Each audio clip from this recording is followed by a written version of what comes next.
La terre est bleue comme une orange, écrivait Paul Éluard.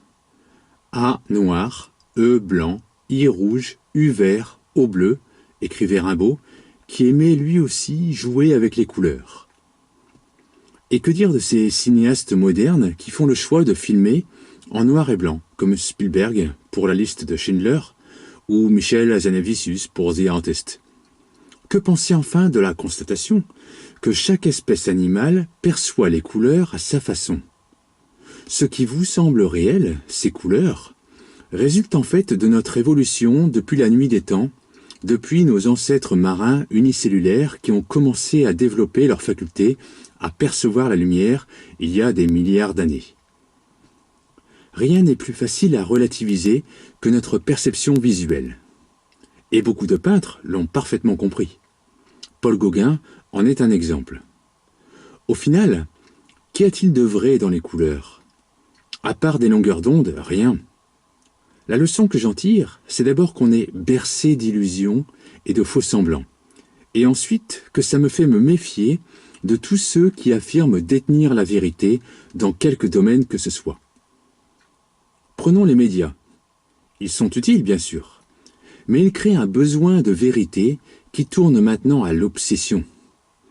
Les chaînes d'information nous abreuvent, nous inondent de données, de commentaires, souvent alarmistes, du genre « les Français sont en colère, les Chinois sont comme ceci, les Anglais sont comme cela », à grand renfort de généralisation. Non, non et non, je ne veux pas accepter tout ça comme des vérités sans laisser planer un doute. J'adore cette expression imagée. J'ai donc tendance à presque tout remettre en question.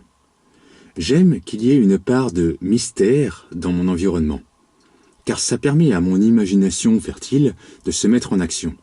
J'imagine parfois des signaux transmis par les animaux, les arbres et la nature en général, des signaux lumineux, colorés et sonores, envoyés à mon intention.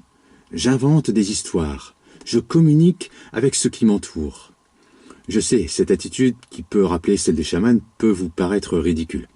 Mais vous-même, n'avez-vous jamais parlé à votre chat, votre chien? Et finalement, c'est ce qu'ont probablement fait beaucoup de mes lointains ancêtres qui essayaient d'interpréter leur environnement naturel et plus largement le cosmos. Ils ont ainsi créé ces mythologies dont le rôle était de donner du sens, de faire comprendre la nature humaine, la société et l'univers. Mais ces mythes n'étaient pas racontés sous forme d'équations. Ils laissaient la part belle aux interprétations, voire aux rêves. Ces mythes ont perdu de leur puissance, sapés par le progrès scientifique. Mais les artistes continuent à les exploiter et donc à les faire vivre. Je vous invite à avoir, vous aussi, un regard d'artiste, à faire vivre des histoires que vous trouvez dans votre environnement, à dépasser le concret, la soi-disant réalité, pour faire vivre vos propres récits. Ces histoires seront alors comme des symphonies dont vous serez le principal auditeur. Cela me renvoie à Carl Gustav Jung, le célébrissime psychanalyste. Il avait découvert que notre inconscient était en fait guidé par au moins un mythe ou un dérivé de mythe. Dès cette découverte faite, il se mit en quête de découvrir quel était le mythe profond qui était sa source d'inspiration vitale. Vous, quel est votre mythe?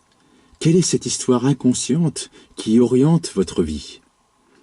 Si vous la trouvez, vous verrez probablement qu'elle renforcera ce lien mystérieux qui unit votre âme au reste de l'univers. Cela demande de vous laisser un peu guider par votre intuition. Personnellement, c'est ce que je fais le plus souvent possible. Et si vous cherchez en moi, en toutes circonstances, un regard cartésien sur le monde, vous n'en verrez pas toujours la couleur.